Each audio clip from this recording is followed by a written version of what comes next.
A contribuição mensal do MEI aumentou em 2026, e ignorar essa mudança pode gerar dívidas e até perda de benefícios. Por isso, entenda agora quais são os novos valores para o MEI e o que fazer a partir de agora para não se complicar. Por que essa mudança aconteceu? Todos os anos, o salário mínimo brasileiro é atualizado. Em 2026, o piso nacional foi reajustado para um valor maior do que em 2025, o que impacta diretamente o valor que o MEI paga. Agora, a partir de janeiro de 2026, o salário mínimo é de R$ 1.621. Isso acontece porque a contribuição previdenciária do MEI é calculada com base em 5% do salário mínimo vigente. Então, o percentual da contribuição, 5%, não mudou. Ele continua sendo o mesmo de sempre. O que mudou foi o valor base, o salário mínimo, e isso refletiu no valor final que um ou uma MEI tem que pagar mensalmente. E qual é o valor do DAS-MEI em 2026? A contribuição mensal do MEI é recolhida por meio do documento de arrecadação do Simples Nacional, o DAS-MEI, e ele reúne os valores do INSS e dos tributos fixos, ICMS ou ISS, da sua atividade. Então, com o novo reajuste, o valor mensal pago pelos MEIs terá algumas mudanças. MEI geral, o valor sobe de R$ 75,90 para R$ 81,05. Além do valor base, lembre-se de que existem as taxas fixas de acordo com o que você faz. Comércio e indústria, soma-se R$ 1,00 referente ao ICMS. Prestadores de serviço, soma-se R$ 5,00 referente ao ISS ou ISS-QN. Dessa forma, com o novo salário mínimo, os valores mensais para a maioria dos MEIs ficaram assim. Contribuição do INSS, 5% do salário mínimo, R$ 81,05. Comércio e indústria, ICMS, mais R$ 1,00, R$ 82,05. Serviço, ISS mais R$ 5,00, R$ 86,05. Comércio mais serviço, o ICMS mais ISS, R$ 87,05. Ou seja, dependendo do que você faz, o valor total do DAS-MEI em 2026 pode ficar entre R$ 82,05 e R$ 87,05 por mês.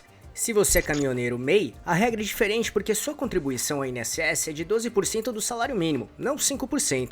Com isso, em 2026, o valor mensal fica mais alto, R$ 194,52, podendo chegar até cerca de R$ 200,52, dependendo da carga e destino. Lembrando que o valor final também inclui ICMS e ou ISS, conforme sua atividade específica. Quando e como pagar? O DAS-MEI vence todo mês no dia 20, e você pode emitir o boleto pelo portal do Simples Nacional ou pelo app MEI no celular. Além disso, você pode pagar com Pix, boleto bancário, débito automático em conta. E sim, isso vale mesmo se você não teve faturamento no mês, a obrigação continua. Do mesmo modo, pagar sempre no prazo é essencial para não acumular dívida, evitar multas e manter os benefícios do MEI ativos, como direito ao auxílio maternidade, direito ao afastamento remunerado por problemas de saúde, aposentadoria. Sendo MEI, você é enquadrado no Simples Nacional e ficará isento dos tributos federais, imposto de renda, PIS, CONFINS, IPI, CSLL. Com o CNPJ do MEI é possível abrir conta em banco e ter acesso a crédito com juros geralmente mais baratos do que pessoa física. Tem também cobertura da Previdência Social para você e sua família, emitir notas fiscais, entre outros. O que acontece se eu atrasar ou deixar de pagar? Não pagar o DAS-MEI em dia tem consequências reais no seu negócio. Logo, se você atrasar, multas e juros são aplicados, aumentando sua dívida. Seu CNPJ pode ficar irregular. Você pode perder acesso aos benefícios previdenciários. Pode até ser excluído do Simples Nacional, o que traz mais burocracia e impostos maiores, entre outros problemas. E por curiosidade, qual a sua maior dificuldade que tem ao ser MEI? Escreva aqui nos comentários para eu saber, para eu entender melhor também. 5. Atente-se aos limites. Ao ser MEI, existe um limite de faturamento do seu negócio. Atualmente, no momento em que estamos produzindo esse vídeo, o microempreendedor individual pode faturar até R$ 81 mil anualmente, o que daria uma média de R$ 6.750 por mês. Repare que estamos falando de faturamento, e não de lucro, o que limita um pouco mais. Caso fature mais do que isso, será preciso alterar o cadastro e registro da sua empresa para outra modalidade, o que aumentaria os custos e impostos. Logo, de certa forma, ser MEI existe um limite de crescimento, mas que pode ser resolvido ao se enquadrar em outras modalidades, nas quais o limite de faturamento é muito maior também. No entanto, é preciso saber que existem propostas de alterar esse limite, mas ainda não tem nada aprovado até o momento em que estamos produzindo esse conteúdo para você. 6. Declaração anual do MEI. Além do pagamento mensal do DAS, o MEI precisa preencher anualmente a declaração anual do Simples Nacional, o DAS-SN, que deve ser enviada até dia 31 de maio do ano seguinte. De forma prática, o DAS-N é um relatório simples onde você informa o faturamento bruto do ano anterior. E aqui é importante pontuar que este faturamento não é referente apenas àquelas vendas que foram emitidas notas fiscais, mas sim de todas as suas vendas feitas como MEI. Ou seja, Conforme falamos antes, a emissão de nota fiscal é obrigatória para vendas de empresas, pessoas jurídicas. Já para pessoas físicas não é obrigatório. No entanto, para o DASN é preciso considerar o faturamento total do MEI, logo, de todas as vendas realizadas, tanto para pessoas jurídicas quanto físicas.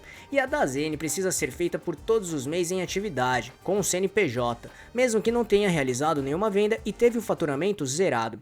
E essa declaração é obrigatória para manter o seu CNPJ regularizado. Mas não confunda essa declaração anual do MEI com a declaração de impostos de renda de pessoa física. A declaração anual do MEI é devida por todos os MEIs em atividade, com CNPJ ativo no respectivo ano. Já a declaração de imposto de renda é referente à sua pessoa física, por isso são coisas diferentes, combinado? Cuidados com as regras do MEI. Além de todos os pontos que falamos aqui, ser MEI também tem outras obrigatoriedades, como não é possível ter filiais como MEI, não pode ter nenhum sócio ou sócia, existe um limite de apenas um funcionário ou funcionária para sua empresa como MEI. Ou seja, além de você, só é possível ter mais um funcionário ou funcionária, e ele ou ela precisa ser registrada como funcionário e não como sócio, por exemplo. Ainda quem é MEI não pode ter participação em nenhuma outra empresa, nem como sócio ou sócia ou como titular, por exemplo. Dessa forma, não seguir algum desses pontos que citamos, será preciso trocar a categoria ou enquadramento da sua empresa, que possui outras regras, taxas e obrigações. Por isso, temos um vídeo que explica os principais tipos e enquadramentos de empresas aqui no Brasil, além do MEI. Se quiser conhecer, é só clicar neste botão aqui em cima ou no link que deixamos na descrição.